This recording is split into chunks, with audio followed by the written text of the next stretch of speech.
talk about gun control, gun control, gun control to try to stop youth violence, but remember, youth are already prohibited from owning firearms. There are other things at play. Our children are incapable of forming meaningful interpersonal relationships because of what social media has done to them. And I think, my generation, I'm an elder millennial. I mean, we're right on the cusp of that. I can't tell you how many times a day I'm like, oh, I don't want to call that person. I'd rather just text them. Can I send them an email? I don't want to have an actual phone call with someone. But I'm right on the cusp. I'm like, let me just call them.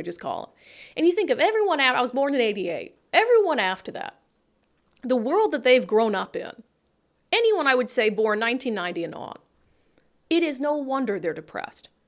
It is no wonder that they have a low value of self-worth. And frankly, it is no wonder that they are resorting to violence in this way. When you degrade interpersonal relationships, and you as a child grew up interacting with your friends on social media, interacting with your friends on gaming platforms, etc., and you're not used to, picking up the phone, calling your friend, or going outside to play with them and forming a meaningful interpersonal relationship with them, yeah, I do think it's easier to pick up a gun and kill someone. We have to, social media, I do not know what the answer is. Because it does start in the home, and I'm, as you know, a firm believer in parental rights. And who am I, like the government does, to go into your home and say, hey, you're not doing this right? And I know some great parents, by the way.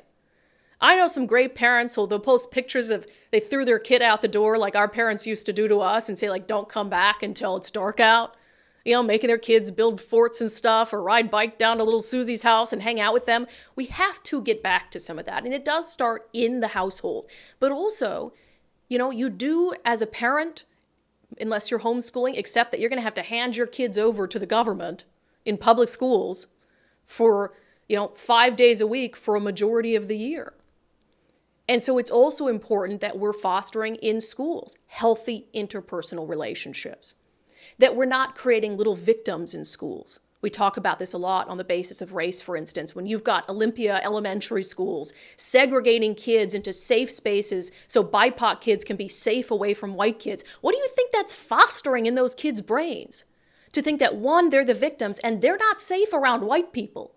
It's freaking weird. And you think that that is going to lead to a child growing up to be a healthy adult, a functioning adult, who knows how to problem solve, who can confront uncomfortable situations? No, for their elementary school years, you stashed them away in safe spaces and told them that everyone was out to get them. Come on, people, this is all related, the way that we're treating kids, the way that we're coddling kids.